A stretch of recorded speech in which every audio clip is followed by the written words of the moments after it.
நான் உள்ள கொண்டு வந்து எங்க அம்மா கிட்ட இதை ப்ரூஃப் பண்ணிட்டா வெளியில போய் நீ என்ன சீட் பண்ண முடியாது. நீ வெளியில போய் திருப்பி 4 பொண்ணுக்கு ரூட் விட முடியாது. வியானா சொன்னாலே அந்த மாதிரி வியானா கிட்ட பேசுறதோ இல்ல மத்தவங்க கிட்ட பேசுறதோ நீ ஒரு ஹீரோன்னு ஒன்று ப்ரூஃப் பண்றதுக்காக வெளில போய் என்ன கழட்டி விட்டினா நீ என்கிட்ட எமோஷனல் பிளே பண்ணன்றதுக்கான எவிடன்ஸ் இது அப்படின்றதான் உங்க அம்மா விஷயத்த உள்ள கொண்டு வரணும்னு பாக்குறா. அந்த இடத்துல தான் இவன் வந்து இல்ல நான் உங்ககிட்ட பண்றது கண்டென்ட்டுக்காக தான் பண்றேன். நீ இது உங்க அம்மா கிட்ட கொண்டு போனீங்கன்னா வெளியில போனா என் பேர் அடி வாங்கும், என் கரியர் அடி வாங்கணும். இல்ல நான் உன்னை விட்டு வேற யார் கூடயுமே நான் வண்டி ஓட்ட முடியாது. அதுக்கப்புறம் லவ் பண்ற வண்டி ஆகட்டும் கல்யாணம் பண்ற வண்டி ஆகட்டும் எதுவுமே ஓட்ட முடியாது. நீ இப்படி ஒரு எவிடன்ஸ் கிரியேட் பண்ணிட்டா நான் என் டப்பா காலி ஆயிருமே அப்படின்னு அவனுக்கு ஒரு பயம் இருக்கு. ஆனா இது நேரடியாக அவகிட்ட சொன்னா அவன் மாட்டிக்குவான் கண்டென்ட் பண்றான்னு. அவன் ஃப்ரெண்டு வெளில பேசினானே பாரு தான் அதை பண்றா, பாரு உன் ஃப்ரெண்டு தான் அதை பண்றான், அதனால தான் அவன் பதட்டப்படுறான். ஓகேவா? அவ ட்ரூவா அந்த லவ்ல இருக்கணும்னு நினைச்சுன்னா அவங்க அம்மா கிட்ட அதை ஓப்பன் பண்ணணும்னு பாக்குறா. என்னோட ஆர்த்தோடாக்ஸ் ஃபேமிலி இது மாதிரி ஒரு விஷயம் வெளில போயிருக்குன்னா அது எந்த அளவுக்கு மோசமா போயிருக்கும் அப்படின்னு எனக்கு தெரியும். அதுவும் ஒரு பையனை விடவும் ஒரு பொண்ணுக்கு இது எந்த அளவுக்கு இம்பாக்ட் ஆகணும்னு தெரியும். அப்படி இருந்தோம் நான் இதை பண்றேன்னு நான் உன்னை நம்புறேன். நீ என்ன வச்சு கேம் ஆடல, நானும் உன்னை வச்சு கேம் ஆடலன்ற ஆங்கிள் இது கேமை விட்டு வேற விதமா ஒரு விஷயம் இருக்கு உள்ள அப்படின்னு அவ சொல்ற இடத்துல உனக்கு வந்து அது கண்டென்ட் தான் அப்படின்னு சொல்ல தைரியம் இல்லை. ஆனா லவ் தான் சொல்லி அவளை ஏமாத்துற. ஏன்னா அவ கேமை நீ டவுன் பண்ணணும். ஓகேவா? அவ வந்து ஒரு பவுன்ஸ் பேக் கொடுத்து திருப்பி கேம்குள்ள வந்தான்னா அவளோட டேலண்ட்டையும் ஸ்கில்லையும் நீ அழுத்தி வைக்கணும். ஒண்ணுமே இல்லை. அதுக்கான எவிடன்ஸா இப்போ நெக்ஸ்ட் வீக்ல இவன் கேப்டன் ஆயிருக்கான். எல்லா கேப்டனுக்குமே அவ பிரச்சனை கொடுப்பா மீன்ஸ் கேப்டனா நீ ப்ரெஷரை ஹேண்டில் பண்ணி தான் ஆகணும். கண்டஸ்டன்ஸ் நாங்க வந்து அமக்கலாம் தான் பண்ணுவோம். ஆப்வியஸா ஸ்கூல் டாஸ்க்ல சொன்னதான் இது ஸ்டூடெண்ட்ஸ் தான் அப்படிதாங்க நாட்டியா இருப்பாங்க, நல்ல ஸ்டூடெண்டா இருப்பாங்க, நாட்டி ஸ்டூடெண்டா இருப்பாங்க. டீச்சர் அதை ஹேண்டில் பண்ணி தான் ஆகணும், பிரின்சிபல் அதை ஹேண்டில் பண்ணி தான் ஆகணும்னா உள்ள கண்டஸ்டன்ஸ் எப்படி இருந்தாலும் அந்த வீட்டு தலையை அவங்களும் அதை அட்ரஸ் பண்ணி தான் ஆகணும். 1008 விதமான கண்டஸ்டன்ஸ் இருப்பாங்க. ஒரு கண்டஸ்டன்ட் கேட்பாங்க, ஒரு டீம் ஒத்துக்கும், ஒரு டீம் ஒத்துக்காது, பாத்ரூம் டீம் ஒத்துக்கும், கிச்சன் டீம் ஒத்துக்காது, 1008 கயாஸ் வரும். ஆனாலும் அந்த வாரம் நீ ப்ரெஷரை ஹேண்டில் பண்ணி உனக்கான ஒரு ஸ்கில்லையோ உனக்கான ஒரு கேப்டன்சியோட அந்த கன்சிஸ்டன்சியோ நீ வந்து கிளாரிட்டியா கொடுக்கணும். அதுதான் உனக்கான ஒரு அந்த கேம் பெர்ஸ்பெக்டிவ்ல நீ எவ்வளவு ஸ்ட்ராங் கேமர்ன்றதை நீ டிசர்விங் கேமர்ன்றதை ப்ரூஃப் பண்ண அந்த ஒரு வாரம். ஓகேவா? நீ கண்டஸ்டன்ஸா இருக்கும்போது நீ இஷ்டத்துக்கு ஒன்று பண்ணலாம். ஆனா நீ தலையா இருந்தீங்கன்னா அந்த அக்கௌண்டபிலிட்டி நீ எடுக்கணும், ரெஸ்பான்சிபிலிட்டி நீ எடுக்கணும், நீ ப்ரெஷரை ஹேண்டில் பண்ணி தான் ஆகணும். அப்படிங்கிற இடத்துல எல்லா தலைக்குமான விஷயங்கள்லயும் பாருக்கான விஷயங்கள் ஒன்று இருக்கும் அப்படின்னு சொல்லும்போது இப்ப கமருதீனுக்கு அந்த ப்ரெஷர் இல்ல. ஏன்னா எல்லாருக்கும் இவன் முதல்ல இருந்து அந்த கேம் தான் ஆடுறான். நீ எல்லார்கிட்டயும் முதல்ல இருந்தே பிரச்சனை பண்ற, இல்ல எல்லாருக்கூடயும் கேம் ஆடுறன்னு ஒன்று பண்ற. ஆனா உன்னை என்னால டைரக்டா எதிர்க்க முடியாது.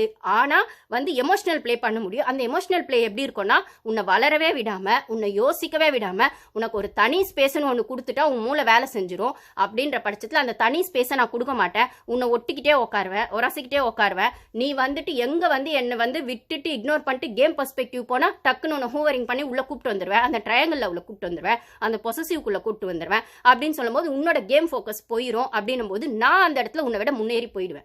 இதுதான் அவனோட எமோஷனல் பிளே. டிப்பிக்கல் அவனோட மைண்ட் வாய்ஸும் இதே தான். ஓகேவா? இந்த இடத்துல தான் அந்த பொண்ணு அந்த லூசு பொண்ணு அதை விட்டு கொடுக்குறா. ஆனா விட்டு கொடுக்குறேன்றது பின்னாடி அவ அந்த லவ் ட்ரூன்னு நம்புறா. அது ஒண்ணு இருக்கு. அதனால கேம் முக்கியமா லைஃப் முக்கியமா, கேம் முக்கியமா லவ் முக்கியமானா அந்த மக்கு பொண்ணு அதுக்குள்ள ட்ராப் ஆயிடுறா. ஓகேவா? ஆனா இது இவன் பண்றது ட்ரூ லவ்லாம் கிடையாது. இவன் பண்றதுக்கு பேர் வேற. அது கிட்டத்தட்ட அந்த எஃப்ஜே பண்ணதுதான். அது நம்ம அப்புறம் அதுக்கு வருவோம். சோ இந்த இடத்துல அவங்க அம்மா வந்தா தன்னோட குட்டு வெளிப்பட்டு அவங்க ஃபேமிலிக்கு தெரிஞ்சு அவங்க ஃபேமிலி அப்புறம் வெளில கேட்பாங்கல்ல கேள்வி, இல்ல மத்தவங்க கேட்பாங்கல்ல. அவங்க அம்மா உள்ள வரும்போதுலாம் கூட ஒத்துக்கிட்டீங்க, இப்ப என்ன வெளில வந்து கழட்டி விட்டீங்க 4 பேர் கேட்டா உன் கரியர் என்ன ஆகுறது?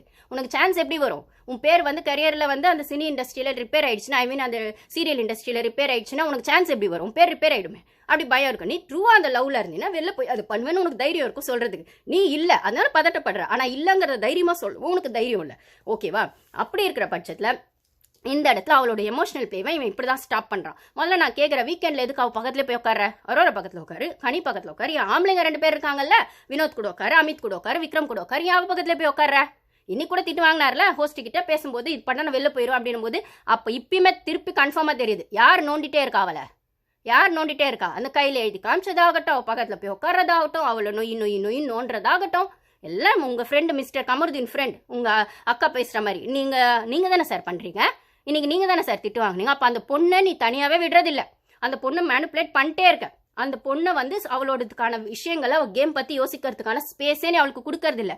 ஃபுல்லாக அவள் மைண்டை போய் நீ பிளாக் பண்ணிடுற. பிளாக் பண்ணணும் நீ ஸ்ட்ராட்டஜி பண்ணுற. அதில் அவள் ஜெயிப்பாளா தோப்பாளா அப்படிங்கிறது நெக்ஸ்ட் வீக் அவங்க அம்மா வந்தால் தான் தெரியும்னா இப்படி ஒரு சூப்பர் சான்ஸை ஆதிரை வந்து பாரூக் எடுத்து கொடுக்கும்போது கமருதீனோட ரியாக்ஷனை நீங்கள் எப்படி பார்த்தீங்க? எத்தனை பேர் அவர் கவனிச்சிங்க? வேணா அவங்கவுங்க திருப்பி போய் அதை பார்க்குற மாதிரி இருந்ததுன்னா லூப் மோடில் போய் போட்டு பாருங்க. கேப்டன்சி டாஸ்க்ல அந்த திவ்யா சொன்னால பாரு வின் பண்ணதுக்கு எனக்கு ஏமா நீ அப்பட்டமா உன் மூஞ்சில் அது வெஞ்சன்ஸ் தெரிஞ்சதை நாங்க எல்லாருமே பார்த்தோம். திவ்யாவை சொல்றேன் பார்த்தோம். ஆனா நீங்க வந்து அல்டா உல்டா பெல்ட் அடிச்சு என்ன சொல்ற, நான் எனக்கு கூட ஹாப்பியா இருந்துச்சு, ஆனா பாருல ஆக்சுவலா ஹாப்பியா இருக்கணும். ஏன் அவ வந்து இவளுக்கு புருஷனா, அவ ஹாப்பியானா இவ ஹாப்பி ஆகிறதுக்கு, இவளும் கண்டஸ்டன்ட் தானே, அந்த புருஷனோ லவரோ எதுவோ அவன பாய் ஃப்ரெண்டோ அது வெளில போயிருக்கட்டும். அந்த இடத்துல அவ கேமே அவ லூஸ் பண்ணா அந்த வழி அவளுக்கு இருக்க தானே செய்யும். அப்படியே லூஸ் பண்ணிட்டு தான் 3 வாரமா உட்காந்துருக்கா அந்த மக்கு பொண்ணு, அந்த 3 வாரமா உட்காந்துருக்கா, அது வேற விஷயம். அப்போ அப்படி அப்பட்டமா போய் சொன்னால அந்த திவ்யா, அப்போ வரவே இல்லை ஹாப்பினா ஏன் வரணும்னு நான் கேட்குறேன். அப்போ அதை ஒரு குற்றச்சாட்டா வைக்கும்போது அதை கேள்வி கேட்குறானே இந்த ஹோஸ்ட், இவெல்லாம் ஹோஸ்டா இல்லைனா நீ ரிவ்யூவரா இருக்கிற நாங்கள் விமர்சனம் பண்ணலாம். நீ என்ன பண்ணணும்னா கண்டஸ்டன்ஸ் மேலே வெளியில் வந்திருக்க விமர்சனத்தை